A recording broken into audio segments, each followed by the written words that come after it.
সকালটা শুরু করলাম চা দিয়ে। চা কিন্তু আমি খুব একটা খাই না সকালবেলা। যদিও বাপের বাড়ি এসেছি, তা মা বলল খাবি সকালবেলা, মানে খুব একটা আমি খাই না চাটা। এটা সেটা টুকটাক মুড়ি রুটি যা হোক খাই, কিন্তু চাটা খাওয়া হয় না। একা থাকলে তো খুব একটা ভালো লাগে না একার জন্য চা করতে। তা মা বলল খাবি, তা মার জন্য লাল চাই করেছে, আমার জন্য দুধ চা করে দিয়েছে। মার শরীর খারাপ, তাই মা দুধ চা খাবে না, আমার জন্য দুধ চাটা করে দিয়েছে।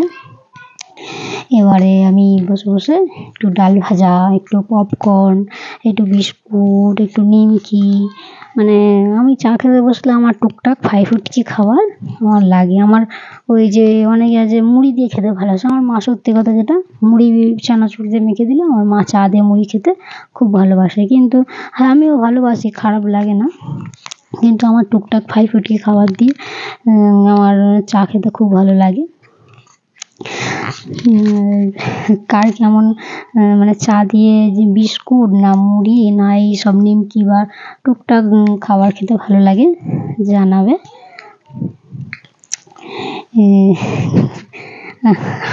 পপকর্নটা মানে খেতে এত ভালো লাগে, পপকর্নটা মা দিয়েছে। যে প্রথম ভাবছিলাম যে কাটবো কি কাটবো না, তারপর ভাবছি না কেটে একটু খেয়েই নিই।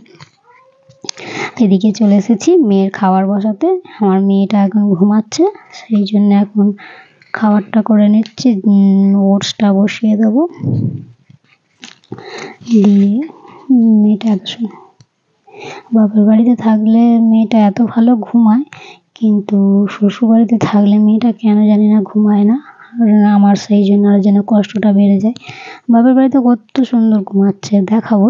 তা চলো মেয়েটার খাবার বসিয়ে দিই, ওটসটা ফুটবে, এই সময় মেয়েটার ওটসটা হবে, ততক্ষণ আমি মেয়েটাকে দেখাবো মেয়েটা কেমন ঘুমাচ্ছে।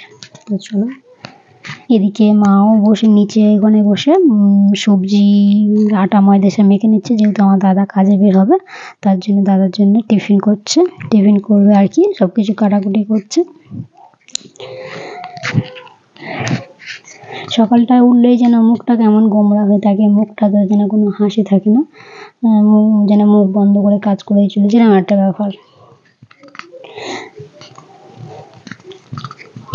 চলো, এই যে মেয়ের খাবারটা বসিয়ে, এই যে বাচ্চাদের খাবারের জন্য ঝামেলা, কি করব না করব এই ভেবে ভেবে প্রত্যেকদিন একই খাবারই বানিয়ে ফেলি। কি করব ভাবতে ভাবতে একই খাবারই বানিয়ে ফেলি। এই যে আমার মেয়ে দেখো ঘুমাচ্ছে কেমন। যদি বলে যে এখানে এত ঘুমাস, মামার বাড়িতে বাড়ি গেলে ঘুমানোস কেন, বলবে বাড়ি গেলে বাড়ি পচা, বাড়ি ভালো নয়, মামার বাড়ি ভালো, তাই মামার বাড়িতে ঘুমাই। এদিকে এই যে চলে এসেছি, মানে আমি চলে আসিনি, মানে আমার মাই করছে। এই যে আমার পটলের তরকারি করবে, এদিকে কুমড়ো সব কেটে রেখেছে, এই সব দিয়ে তরকারি করবে।